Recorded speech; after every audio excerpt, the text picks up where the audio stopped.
Hey guys, hello, welcome back to the channel uncut with us. তো আজকে তোমাদের সাথে একটা ছোট্ট রেসিপি শেয়ার করতে যাচ্ছি। হ্যাঁ, আমি জানি এই রেসিপিটা সবাই জানে, মাছের ঝোল করা এমন কোনো ব্যাপার না, সবাই করতে পারে। স্টিল আমি আমার মতন করে একটু রান্না করেছিলাম তখন, তো সেটাই তোমাদের সাথে শেয়ার করা, একটু ক্লিপস তুলেছিলাম, তো সেটাকেই আমি এখন দিচ্ছি। তোমরা যারা জানো না বা আমার মতন খুব বেশি প্রো নয়, তো এটা করতে পারো।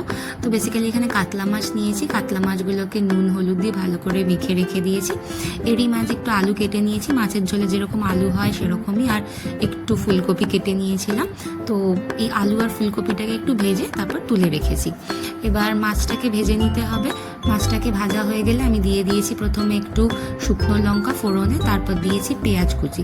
পেঁয়াজ আর শুকনো লঙ্কাটা মোটামুটি একটু হয়ে এলে আমি এখানে দিয়ে দিয়েছি টমেটো পিউরি। তো টমেটো পিউরিটা দেওয়ার পর তোমরা স্বাদ মতন নুন আর চিনি অ্যাড করতে পারো। তো মোটামুটি এটা টমেটোটা আর পেঁয়াজটা কুক হয়ে গেছে, একটু যখন তেল ছেড়ে ছেড়ে আসবে, এটা দেখে যেরকম লাগছে, তখন আমি এখানে দিয়েছি কাশ্মীরি রেড চিলি পাউডার আর জিরে বাটা। তো বেসিক্যালি জিনিসটাকে একটু রং রিচ আনার জন্যে আর একটু জিরে বাটা ওই হালকা একটা ঝোল করার জন্য এইটুকুই, আর বেশি কিচ্ছু মশলা আমি এতে দিইনি। তো এটা দিয়ে মোটামুটি যখন তেল ছেড়ে এসছে, তখন আমি একে একে ভেজে রাখা সবজিগুলো আর মাছগুলোকে দিয়ে নিয়েছি। তো তারপরে জাস্ট 1-2 মিনিট তোমরা একটুখানি ঝোলটাকে ফুটিয়ে একটু কিছুক্ষণ ঢাকা চাপা দিয়ে দিতে পারো, যাতে সব কিছু আরেকবার ভালো করে ফ্লেভারগুলো সবের মধ্যে অ্যাড হয়ে যায়।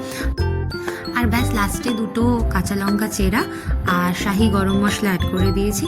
তো তোমাদের যদি এই ভিডিওটা ভালো লাগে, please do like, share and subscribe my channel. Till then, by.